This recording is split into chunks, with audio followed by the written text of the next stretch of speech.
Fala galera, tudo bem com vocês? Como é que vocês estão? Começando aqui mais um vídeo no meu, no seu, no nosso canal, falando sobre, especialmente nesse período, sobre a série de Gênesis, hoje capítulo 42, e vamos dar continuidade aqui, a fim de chegar ao capítulo 50 e a gente encerrar a série de Gênesis. Está perdido? Temos aqui a playlist, só você conferir no canal, playlist sobre a série de Gênesis, onde nós estamos fazendo comentários, e nós estamos vendo toda essa parte importantíssima da Bíblia, que é o início do que a gente tem hoje do nosso Evangelho. Acompanha comigo aí na tela o versículo 1 até o versículo 4. Vendo então Jacó que havia mantimento no Egito, e disse aos seus filhos: por que estáis olhando uns para os outros? Disse mais: eis que tenho ouvido que há mantimento no Egito. Descei para lá e comprai-nos dali, para que vivamos e não morramos. Então desceram os 10 irmãos de José para comprar trigo no Egito.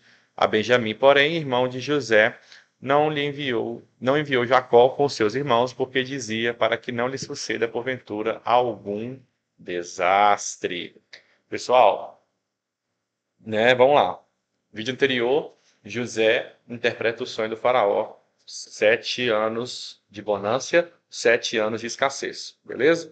O Egito, a partir dessa revelação, dessa interpretação, perdão, do sonho de José, o faraó tira seu anel e coloca o anel no dedo de José, e José começa a ser governador do Egito. José fica tão responsável que ele começa a fazer o seguinte: nesses 7 anos, além de guardar o que já era comum, guardar uma parte a mais para precaver, sabendo que haveria 7 anos de extrema escassez. Ou seja, para o Egito, além, eu até falei isso no vídeo anterior, além de priorizarem a questão financeira e olhar para uma situação de fome e sede do que estaria para acontecer, ainda melhorou mais porque eles começaram a vender. Jacó, como escutou por aí, nos murmúrios, vamos assim dizer, né, as famosas fofoquinhas santas, vira para os seus filhos, que começam a olhar um para o outro e ficam sem entender nada, como eles iriam passar,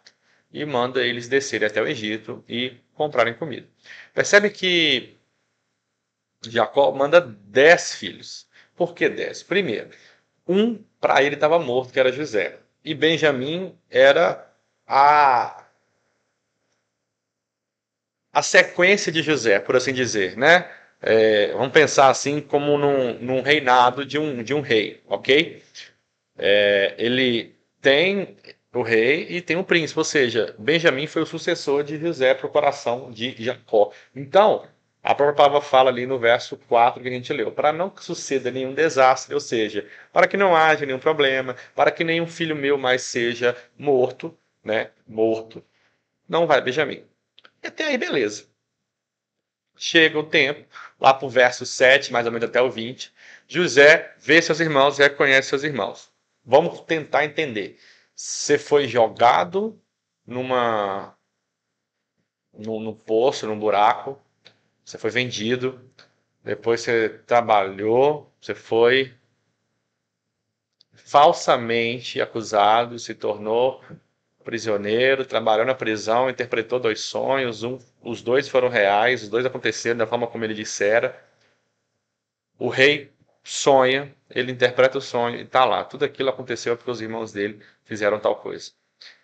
O fato é, tudo na vida tem que acontecer de acordo com o que Deus quer. E para nós sermos uma árvore frutífera, a semente que a gente inicialmente precisa morrer. Então José teve que perder aquela essência de protegido do pai, de Jacó, né? Protegido por Jacó demais. E, como eu até falei, será aquele filho que tinha um marca-texto de amor pelo pai para se tornar um governador do Egito. Ele precisou morrer, aquele menino, por assim dizer, e se tornar um homem, se tornar um governador, né? E, sem sombra de dúvidas, eu creio que nessa altura do campeonato, e a Bíblia vai falar isso melhor mais à frente, que já não havia mais chateação ou raiva ou ódio da parte de José. Na verdade, em momento algum, a Bíblia relata tal coisa, que José teve esse sentimento, mas nós somos seres humanos e nós sabemos que isso acontece, né?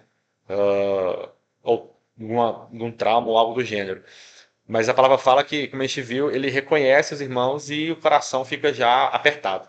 Vai passando um pouco mais e os irmãos querem comprar os cereais, comprar os alimentos e voltar. Eles pegam dinheiro e tudo mais.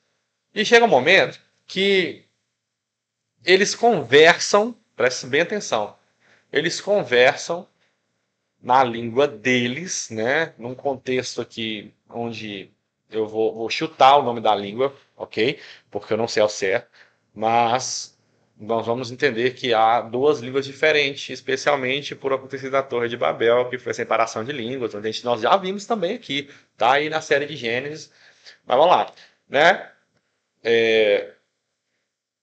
Nós sabemos que o Jacó, ele estava naquele contexto, ele tinha uma língua, e o povo do Egito tinha outra língua. Então são duas línguas diferentes. Só que José, ele foi educado na língua de seu pai, então ele entendia. Só que para os irmãos, eles não sabiam quem era José. Para eles era um governador, correto? Poderia ser até um governador José, não tem problema. Poderia ser. Mas o X da questão continua sendo que eles começaram a falar que tudo isso que estava acontecendo com eles era o peso da iniquidade, o peso, por assim dizer, do pecado, o que eles tinham feito para com o irmão e tudo mais acontecendo. E chega um ponto que eles estão falando isso perto de José. José entende por natureza, né, no meu consentimento, mas a Bíblia deixa claro que os irmãos de José perceberam que ele estava entendendo simplesmente porque o mesmo José estava com um intérprete ali. Então acontece que ele estava sendo auxiliado, entendendo, né? E eu acredito que por ter o intérprete também estava a falar com José. José se emociona, sai fora da conversa, né? Ele não quer chorar na frente dos irmãos para trazer algo. Ele sai, chora fora, volta. Quando ele volta, ele manda amarrar Simeão na frente de seus irmãos, bota ele preso e manda o povo embora com cereal e também com o dinheiro dentro da sacola de cereal. E aí o pessoal, quando chega na terra de seu pai, eles veem tal coisa. E, nesse meio tempo, mandaram trazer Benjamim, ou seja, José, por reconhecer seus irmãos, fala e começa a perguntar, né? Isso aí nós vamos ver um pouquinho mais atrás, até passando aqui, a cronologia ficou um pouquinho errada, mas a ideia é a mesma. Ele vê, pergunta de onde eles vêm, eles falam que são 12, mas um estava morto e tinha um que ficou para trás. José só vai acreditar neles mediante a presença de Benjamim. E aí ele pega Simeão, manda trazer Benjamim, e quando os irmãos, no caso os 9 voltam, né? Preste bem atenção. Jacó já cessa de novo. Não vai levar meu filho, não vai levar meu filho, não vai levar meu filho. E tudo isso já era um plano assim mirabolante de José para se revelar a seus irmãos. A verdade é que isso vai acontecer nos próximos capítulos e eu confio que tudo que nós estamos apresentando está trazendo um propósito para a sua vida. Eu creio nisso. Amém? Olha, o capítulo é isso. Não tem mais o que explorar dele ou fazer algo mirabolante. Né? O que eu quero trazer para você é aquilo que a palavra traz para nós como a verdade e o que está descrito nesse capítulo. Tá bom? Olha, fique com Deus. Até a próxima aí. Tchau, tchau.